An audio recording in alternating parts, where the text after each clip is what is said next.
Hi అండి, అందరికీ నమస్కారం అండి. ఫ్రెండ్స్, మనకి ఇప్పుడిప్పుడే మరొక బ్రేకింగ్ న్యూస్ అప్డేట్ అయితే రావడం జరిగిందండి. అదేమిటంటే రేపు సోమవారం ఈ జిల్లాల్లో స్కూళ్లకు సెలవులంటూ ఇప్పుడే మనకు ఒక బ్రేకింగ్ న్యూస్ అప్డేట్ అయితే రావడం జరిగిందండి.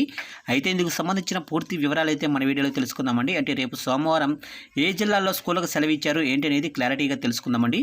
వీడియో మాత్రం ఎక్కడా స్కిప్ చేయకుండా చూడండి ఫ్రెండ్స్, అప్పుడే మనకి పూర్తి సమాచారం అయితే తెలుస్తుంది. ఇక లేట్ చేయకుండా వివరాల్లోకి వెళ్ళిపోదాము. ఇక గత 10 రోజులుగా తెలుగు రాష్ట్రాల్లో భారీ వర్షాలు కురుస్తున్నాయి. దీంతో వాగులు వంకలు పొంగిపొల్లడంతో జనజీవనం అస్తవ్యస్తంగా మారిపోయింది. దీంతో అప్రమత్తమైన అధికారులు ఎటువంటి అవాంఛనీయ సంఘటనలు చోటు చేసుకోకుండా ముందస్తు చర్యల్లో భాగంగా స్కూళ్లకు సెలవులు ప్రకటిస్తున్న సంగతి తెలిసిందే. అయితే తాజాగా బంగాళాఖాతంలో మరో వాయుగుండం ఏర్పడింది. దీని ప్రభావంతో ఆంధ్రప్రదేశ్ రాష్ట్రంలోని విజయనగరం జిల్లాల్లో భారీ వర్షాలు కురుస్తున్నాయి. ఇక వాతావరణ శాఖ తాజా హెచ్చరికల ప్రకారం మరో 2 రోజుల పాటు భారీ వర్షాలు కురవనున్నాయి. దీంతో సోమవారం విజయనగరం జిల్లాలోని అన్ని ప్రభుత్వ, ప్రైవేటు స్కూళ్లు, కాలేజీలకు సెలవు ప్రకటిస్తూ కలెక్టర్ అంబేద్కర్ ఉత్తర్వులు జారీ చేశారు. ఇప్పటికే విశాఖ, శ్రీకాకుళం, గోదావరి జిల్లాల్లో భారీ నుంచి అతి భారీ వర్షాలు కురుస్తున్నాయి. దీంతో ఈ జిల్లాల్లో కూడా రేపు సెలవు ప్రకటించాలని విద్యార్థుల తల్లిదండ్రులు డిమాండ్ చేస్తున్నారు.